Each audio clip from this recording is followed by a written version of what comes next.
Bledsoe was arrested. Patrick Montgomery was in court. Jonathan Manapa will stay in federal custody. No, I don't take responsibility at all. 37-year-old Texas resident Samuel Montoya was an employee of Alex Jones's show InfoWars when he took part in the Capitol attack. Montoya left the show where he was working as an editor after InfoWars declared bankruptcy in November of 2022. So it's not like he got fired for attending the Capitol attack or taking part in it. On January 6th, Montoya was in the Capitol. He was filming everything that was going on outside and inside. You guys may have seen some of his videos or still shots from his videos. They have a logo that says the resistance.video in the corner. So if you see that, that's one of his videos.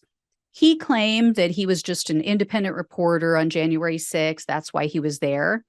But Montoya was making a lot of comments in the videos that really prove that he was there to protest the election.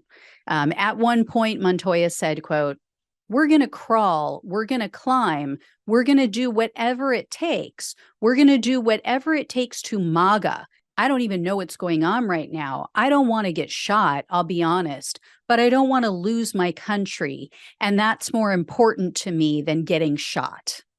And as he was walking up to the Capitol, this was before he got onto the Capitol grounds, he said in a video that there were barricades and he saw tear gas. So, he heard blasts. I mean, he was talking about all of this. So he knew he wasn't supposed to be there, but he continued onto the Capitol and he said, quote, "We have had enough. We're not going to take your fucking vaccines. We're not going to take your bullshit. The people are rising up. Folks, I am now on the steps of the Capitol. Here we go, having a good time." He also made comments about it feeling like 1776, and he admitted, quote, "This is not a peaceful protest." And then he referred to the situation as a, quote, madhouse. Still, he illegally entered the Capitol. This was within minutes of the initial breach by Proud Boys member Dominic Pizzola. And he walked through the building. Montoya was chanting, "Whose house? Our house." While he was in the Capitol crypt, Montoya admitted, quote, "These cops are probably really scared right now, y'all, and I don't blame them." And then he said, quote, "We're all being a little bit too rowdy for sure." From there, Montoya made his way down a hallway with others, and then he was filming as Trump's terrorists were breaking into an office. He continued to make comments about taking back the country. At one point, as others were chanting, "Break it down," in regard to a House chamber door, Montoya said, quote, "There's senators being emergency evacuated right now." And then from there, he followed people down another hallway. He was filming as they were trying to break down additional doors. And when they reached the speaker's lobby, Montoya said, quote, "Looks like that patriot's trying to break the glass in the speaker's lobby." A short time after that, as you guys probably know, Ashley Babbitt was shot, and Montoya filmed that as well. He got that horrific event on camera. And then following the Capitol attack, Montoya was interviewed on InfoWars. And this was on January 8th. And then again, he was interviewed on January 11th. He, as typical, tried to blame Antifa, quote, agitators for the violence. So Montoya was arrested on April 13th of 2021, and he was charged with entering a restricted building or grounds, 2 counts of disorderly conduct, impeding passage through the Capitol, and parading or demonstrating in a Capitol. In November of 2022, Montoya pleaded guilty to the parading charge, and he was facing up to 6 months in jail, 5 years of probation, and $5,000 in fines. The prosecutor, however, asked for only 45 days in jail, 3 years of probation, 60 hours of community service, and $500 in restitution. This is complete and total bullshit. From the charges to the requested sentence, it's all absurd and a joke. Most of the people who did what Montoya did and made the statements that he made, they were hit with the charge of obstructing an official proceeding. And on top of his actions and his rhetoric from that day, Montoya tried to capitalize on this new infamy that he had. He launched a 2022 congressional campaign in Texas, and he attempted to use his involvement in the Capitol attack to benefit his campaign. His campaign website address is even capitalsam.com.